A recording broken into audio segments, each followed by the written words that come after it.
नमस्कार, बहुत स्वागत आपका इस बुलेटिन में। मैं हूं आपके साथ अवंतिका श्रीवास्तव। छत्तीसगढ़ में भूकंप के झटके महसूस किए गए हैं। लगातार न्यूज 18 आप तक इस बारे में जानकारी पहुंचा रहा है। सरगुजा संभाग में भी भूकंप के झटके महसूस किए जा चुके हैं। सूरजपुर में भी यही स्थिति रही और जिले में भूकंप के झटके करीब 5 सेकंड तक महसूस किए गए हैं। भूकंप के झटके महसूस होने के बाद से ही लोगों में हड़कंप की स्थिति, अफरा तफरी का माहौल। मौके पर अंबिकापुर की भी यही स्थिति, वहां पर भी भूकंप के झटके महसूस किए गए।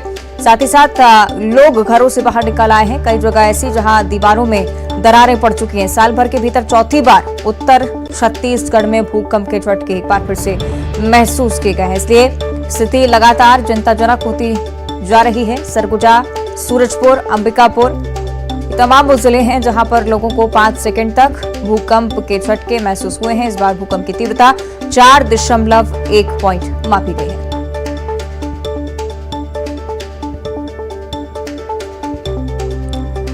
विस्तार से आपको हम जानकारी दे रहे हैं भूकंप की इस घटना को लेकर और लगातार हमारे 3 सहयोगी हमारे साथ जुड़े हुए हैं। वरुण राय हैं, सूरजपुर से हम तक जानकारी पहुंचा रहे हैं। अंबिकापुर से श्रवण महंत हमारे साथ जुड़े हुए हैं। युगल तिवारी रायपुर से हमें अपडेट पहुंचा रहे हैं। सूरजपुर की ओर अब सबसे पहले रुक कर लेते हैं। वरुण, क्या कुछ स्थिति, क्या अब तक इस बारे में अनुमान सामने आ पाया कि कितने क्षेत्रों में इस भूकंप का महसूस किया गया झटका? साथ ही साथ केंद्र कहां रहा, इस बारे में अभी तक कोई जानकारी?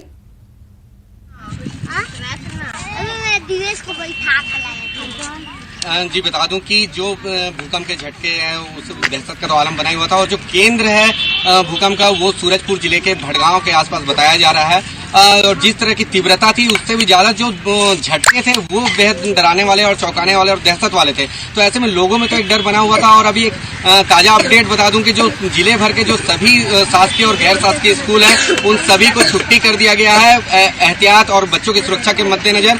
ऐसे में क्या कुछ आदेश आया है हम इनसे जानते हैं, यहाँ क्योंकि बच्चे भी बैठे हुए हैं और टीचर भी बैठे हुए हैं। जब ये हालात बने और भूकंप के झटके लगे सभी स्कूल छोड़ के आ गए थे। मैडम, क्या कुछ आदेश आया, अभी किस तरह के निर्देश मिले आपको उच्च अधिकारियों से? जिला शिक्षा अधिकारी से अभी आदेश आया है कि बच्चों का तुरंत छुट्टी कर दें। तो हम लोग भी श्रीमती बिंदु मैडम हमारी प्राचार्या कॉल करके तुरंत बोली कि बच्चों को लंच कराओ और छुट्टी दे दो। तो हम लोग भी अब चलते हैं, लंच कराए बच्चे को और छुट्टी देना है। तो देख सकते हैं कि प्रशासनिक आदेश भी आने शुरू हो गए हैं। और बता दूं यही हालात पूरे जिले भर में, चाहे वो बैंक की बात हो, बैंक के कर्मचारी बाहर निकल गए और हमारे पास लगातार जो दूर दराज के बैंक के हैं, शासकीय विभाग के कार्यालय हैं, वो लगातार हमसे संपर्क करने में जुटे हुए हैं कि ये भूकंप की क्या स्थिति है, आने वाले समय में और क्या हालात बनेंगे, क्या कुछ अंतराल में फिर भूकंप के झटके आ सकते हैं। ऐसी फिलहाल नौबत बनी हुई। तो प्रशासन भी जो मैदानी अमले को फिलहाल निर्देश दे रहा है कि लोगों का जायजा लें और क्या कुछ स्थिति बनी हुई है और जो भूकंप के झटके पड़े उससे कहाँ कुछ क्या नुकसान हुआ है, इसके लिए फिलहाल प्रशासन के अलर्ट मोड में आ गया है। बिल्कुल, यानी कि जमीनी स्तर पर एहतियात बरतने की जरूरत अब नजर आने लगी और इसी और अधिकारी भी अब लगातार निर्देश देने लगे हैं। अंबिकापुर की ओर रुक कर लेते हैं। श्रवण लगातार जुड़े हुए हैं। श्रवण, नुकसान को लेकर भी बातें सामने आ रही थी। कई लोग जो कि डरे हुए हैं, घरों से बाहर निकले, इस बारे में भी उन्होंने सूचना दी कि कुछ ऐसे घर हैं जहां पर दरारें भी पड़ी हैं। इससे ज्यादा क्या कोई जानकारी आपके पास अभी तक? तो देखिए, दरारें पड़ी हैं, इसके तमाम जो हैं फोटोग्राफ्स वो हमारे व्हाट्सएप ग्रुप पे आ रहे हैं। लेकिन इसके अलावा जो है एहतियात के तौर पे जो स्कूल है, चाहे निजी स्कूल, तमाम जो शहर के स्कूल है उनकी छुट्टी करा दी गई है। और एहतियात के तौर पे जो है जितने भी लोग हैं जो घरों से जो अभी भी बाहर निकले हैं, जैसे मेरे साथ यहाँ पे कुछ लोग भी हैं, उनसे हम बात कर लेते हैं। कितना डर बना हुआ है? डर तो काफ़ी है और रिपीट होने का भी, जैसे कि पहले से भी मालूम होता है कि रिपीट होता है। इसके चलते सारे बच्चे बाहर हैं, परिवार को भी बाहर कर दिया गया है। पूरे मोहल्ले वाले लगभग बाहर में ही हैं, क्योंकि भाई तो रिस्की चीज़ यही है। प्राइवेट स्कूलों में छुट्टी कर दिया गया है, शासकीय स्कूलों के भी आइडिया नहीं लगा, लेकिन छुट्टी कर देना चाहिए मतलब एक मानवता के नाते, रिस्क के नाते। अब आगे जो शासन प्रशासन समझे इस बात को। प्राइवेट स्कूल छुट्टी हो गई है, हमारे बच्चे आ गए हैं दोनों स्कूल से। जी, तो आप देख सकते हैं कि जो जिस तरह से भूकंप के झटके महसूस हुए, वो जो जितने भी शहर के स्कूल हैं उनकी छुट्टी करा दी गई है। और जो लोग हैं अभी भी डरे हुए हैं। और ये भी पता चल रहा है कि कुछ जो घरों की दीवार हैं, कई लोग हैं वो आकर ये बता रहे हैं कि घरों पे दीवारें हैं, लेकिन बड़ी अनहोनी की अभी तक जानकारी नहीं मिली है। लेकिन अधिकारी को इस ओर मुस्तैद रहना चाहिए कि जिस तरह से भूकंप के झटके लगातार सरगुजा जिले में आ रहे हैं, उससे जो है जो तमाम जो एहतियात होना चाहिए चाहिए वो बरतना चाहिए। निश्चित तौर पर राहत की बात यह है कि कोई बड़ा नुकसान नहीं हुआ है, लेकिन लगातार इस पर चिंतन की भी इसलिए जरूरत, क्योंकि रिपीट होता है भूकंप, इस तरह की बातें लगातार निकलकर सामने आ रही हैं। सहयोगी युगल भी लगातार जुड़े हुए हैं। युगल, हम देख रहे हैं सिलसिलेवार किस किस क्षेत्र में इस तरह के भूकंप की स्थिति लगातार बनी हुई है। जिस तरह से बताया भी जा रहा है, आंकड़े ये स्पष्ट करते हैं कि एक साल में चौथी बार इस तरह से भूकंप इस क्षेत्र में महसूस किया जा रहा है। प्रिवेंशन बहुत जरूरी है, पहले से ही कई सारे निर्देश भी निश्चित तौर पर जारी होने चाहिए, क्योंकि भूकंप आने के बाद तो जरूर छुट्टी दे दी जाती है शासकीय विद्यालयों को, अशासकीय हो चाहे, लेकिन बहुत जरूरी कि इसके प्रिवेंशन के लिए कोई कदम उठाया जाए। युगल, देखिए, बिल्कुल कह सकते हैं मध्य प्रदेश का बहुत सा हिस्सा ऐसे हैं जो रेड जोन में आते हैं। इसके अलावा छत्तीसगढ़ का बहुत सारे हिस्से हैं जो ऑरेंज जोन में आते हैं। भूकंप के इन इलाकों में जो झटका है वो संभावित है, कभी भी आ सकता है। और खास करके उत्तर छत्तीसगढ़ जहां पर माइनिंग का क्षेत्र है, वहां पर लगातार भूकंप के झटके हैं महसूस किए जा रहे हैं। एक साल के भीतर 6 बार झटका आया है। अगर हम पूरे विश्व की बात करें, पूरे जैसे नेपाल है, भारत है, पाकिस्तान है, कजाकिस्तान है, तमाम जो एरियाज हैं, जो क्षेत्र हैं, इनमें अगर हम बात करें तो 3 दिनों के भीतर 16 भूकंप के झटके हैं वो दर्ज किए गए हैं। ये आंकड़ा काफ़ी चौंकाने वाला है और भूगर्भ शास्त्रियों को, भूविद को इस पर शोध करने की जरूरत है। कहा जा सकता है कि जो भूकंप को लेकर के किसी तरह के जो बचाव के उपाय है वो नहीं किए जा सकते, इसलिए कि भूकंप कब आएगा इसका पूर्वानुमान कभी भी ना तो जो भूगर्भ शास्त्री हैं वो लगा सकते हैं। जब भूकंप आता है तभी महसूस होता है, एहसास होता है। अचानक जब धरती कांपती है तो लोग डरते हैं, सहमते हैं और जो जैसी अवस्था में रहते हैं बाहर की ओर भागते हैं। और सबसे बड़ी बात यह है कि ये भारत हो या छत्तीसगढ़ में हो, भूकंप जो रोधी जो भवन है या मकान है ये बने नहीं होते हैं। और चूंकि अचानक से ये भूकंप आता है इसीलिए खतरा और भी जो है लगातार बना रहता है। अभी भी जिस तरह से अंबिकापुर और जो सूरजपुर में भूकंप के झटके महसूस किए गए हैं, लोग सहमे हुए हैं, स्कूलों में छुट्टियां दे दी गई हैं, तो इससे अंदाजा लगाया जा सकता है कि किस तरह का भूकंप आने के बाद लोगों के मन में जो डर है, भय है, वो दिखता है। जी बिल्कुल, और इसीलिए सावधानी बरतने की बहुत जरूरत है। शुक्रिया आपको युगल जानकारी के लिए। श्रवण, आपका भी बहुत बहुत धन्यवाद। बनोन, आपका भी बहुत बहुत धन्यवाद। आगे बढ़ते हैं, रायपुर से एक बड़ी खबर की बात कर लेते हैं। दिल्ली में आज कांग्रेस की एक बड़ी बैठक होने जा रही है। राहुल गांधी के मुद्दे को लेकर दिल्ली में बड़ी बैठक बुलाई गई है। बैठक में वीडियो कॉन्फ्रेंसिंग के जरिए ही सीएम भूपेश बघेल शामिल होंगे। पीसीसी अध्यक्ष मोहन मरकाम भी इस बैठक में जुड़ सकते हैं, ऐसी आशंका। मुख्यमंत्री भूपेश बघेल का शेड्यूल इसके चलते बदला गया है। 2 से 4 बजे तक का समय रिजर्व रखा गया है, क्योंकि दिल्ली की जो ये बैठक है वो बहुत ज्यादा महत्वपूर्ण है। बहुत जरूरी है कि सीएम भूपेश बघेल इसमें मौजूद रहें और इसी वजह से उनका जो आज के कार्यक्रम का जो शेड्यूल था उसे बदला गया। अब बता दें कि सीएम भूपेश बघेल आज दिल्ली में इस खास बैठक में वीडियो कॉन्फ्रेंसिंग के जरिए जुड़ेंगे। राहुल गांधी का जो मुद्दा बीते दिनों से ही चला आ रहा है, जमानत तो नहीं मिली, दोषी भी करार दिया गया सेशंस कोर्ट की तरफ से, और इसी पूरे मसले को लेकर दिल्ली में आज कांग्रेस की बड़ी बैठक। हालांकि वीडियो कॉन्फ्रेंसिंग के जरिए ही इस बार सीएम भूपेश बघेल शिरकत करें, लेकिन रीशेड्यूल किया गया उनके सारे कार्यक्रमों को। 2 से 4 बजे तक का जो समय है उसे आरक्षित रखा गया, जिससे वो इस बैठक का हिस्सा बन सके।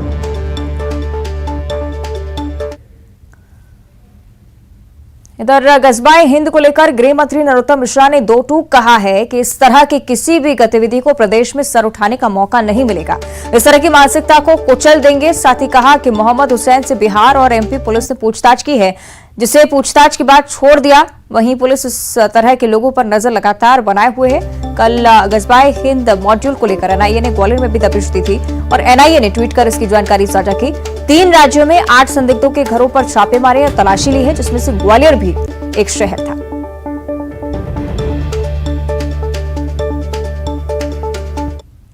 पकड़ा नहीं है, पूछताछ की है उससे। ये ग्वालियर में मोहम्मद हसन करके व्यक्ति हैं, 27-28 साल इनकी उम्र है। ये बिहार से पुलिस आई थी। ये बीच में जो हसन हैं वो उरई, यूएई वगैरह भी गए हैं। हमारी मध्य प्रदेश की पुलिस और एनआईए की पुलिस ने उनसे पूछताछ की, अभी पूछताछ करके छोड़ दिया है। जहां तक सवाल इस तरह के लोगों का है, मध्य प्रदेश की पुलिस लगातार इस तरह के लोगों पर नजर रखे हुए है और इस तरह की किसी भी गतिविधि को सर उठाने की मध्य प्रदेश में इजाजत नहीं दी जाएगी। इस तरह की मानसिकता को ही कुचल देंगे हम। और उधर एक बार फिर से कोरोना की वजह से डर बढ़ता जा रहा है। मध्य प्रदेश में एक ही दिन में 15 मरीज सामने आ चुके हैं। 365 सैंपल्स की जांच में मरीज मिले हैं, जिनमें से भोपाल में 8, इंदौर से 4, अलीराजपुर से 2 और जबलपुर से 1 नए मरीज की पुष्टि हुई है। और अब जीनोम सीक्वेंसिंग के जरिए ये पता चलने वाला है कि ये कौन सा वेरिएंट है। इसके साथ ही संक्रमण दर 4% मध्य प्रदेश में पहुंच चुकी है।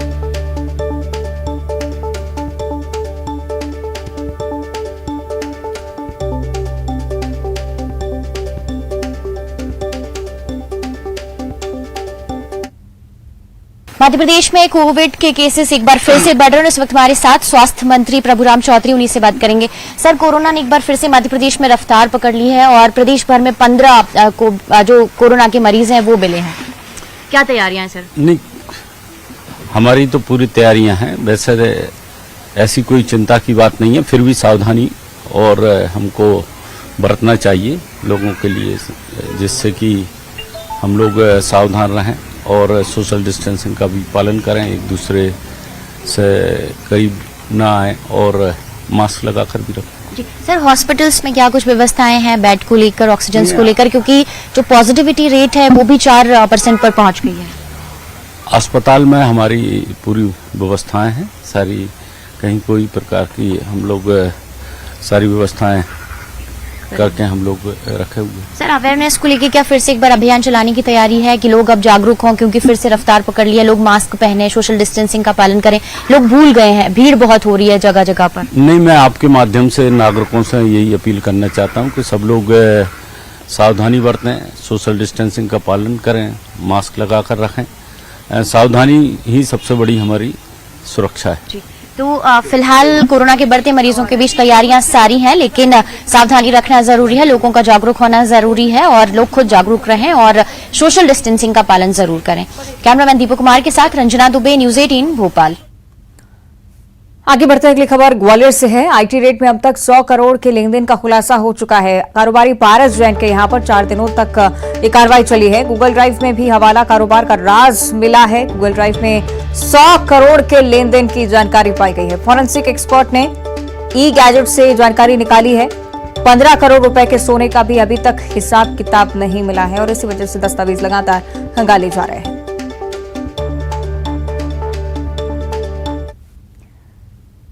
इधर ग्वालियर में कोचिंग सेंटर के बाहर युवकों ने फायरिंग कर दी। कोचिंग संचालक से बैच के समय को लेकर विवाद हुआ था और उसको लेकर बाइक सवार युवकों ने अचानक से फायरिंग कर दहशत फैलाने की कोशिश की। तस्वीरें आपको दिखा रहे हैं। गोलू नाम के युवक और उसके साथियों पर फायरिंग का आरोप है और अब पुलिस सीसीटीवी के आधार पर आरोपियों की तलाश में जुटी हुई है।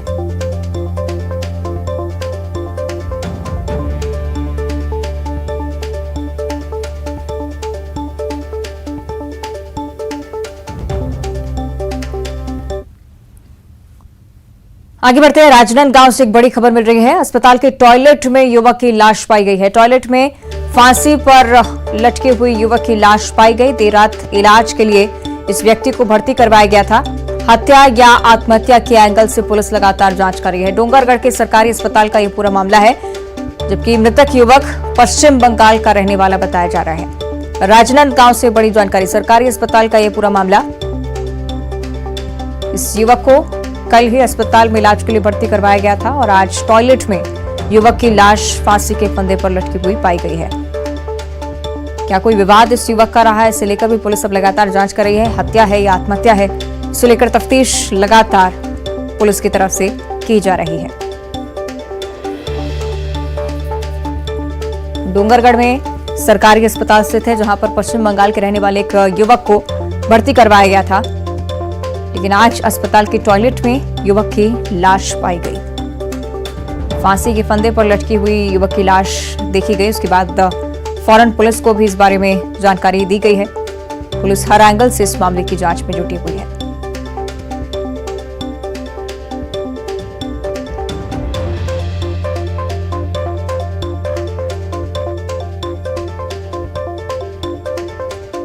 क्या वजह रही इस पूरी घटना के पीछे से लेकर अभी तक कोई स्पष्ट कारण सामने नहीं आ पाया। हालांकि पुलिस लगातार जांच कर रही। माना जा रहा है कि पुलिस की जांच के बाद ही पूरा मामला स्पष्ट हो पाएगा।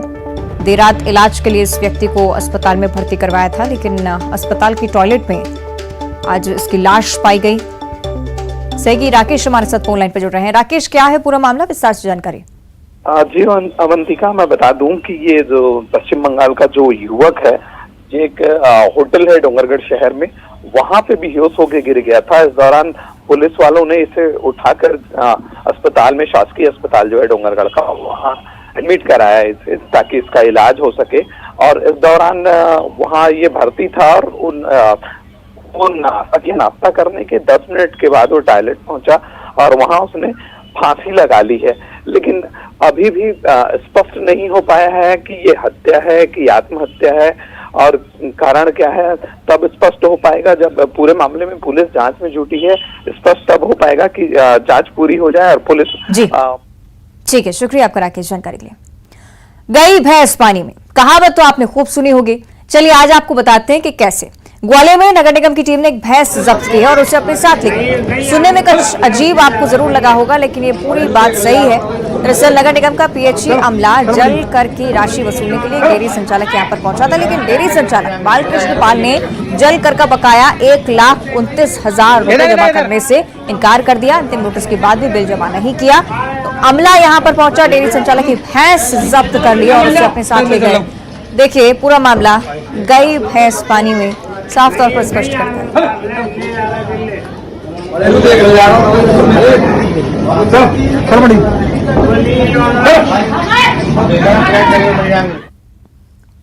और न्यूज 18 नेटवर्क पर हम राइजिंग इंडिया के तीसरे एडिशन के अनाउंसमेंट करने के लिए बेहद उत्साहित हैं। राइजिंग इंडिया एक ऐसा मंच जहां हम भारत की सफलता और विकास की कहानी को सेलिब्रेट करने के लिए कुछ सबसे बड़ी और सबसे प्रभावशाली हस्तियों को एक साथ लाते हैं। इस साल की थीम होगी रियल हीरोज, जहां हम कुछ असाधारण लोगों की कहानियों के साथ साथ उनकी असामान्य उपलब्धियों की भी बात करेंगे। इन लोगों ने हमारे देश में एक सकारात्मक बदलाव लाने में भरपूर मदद की है।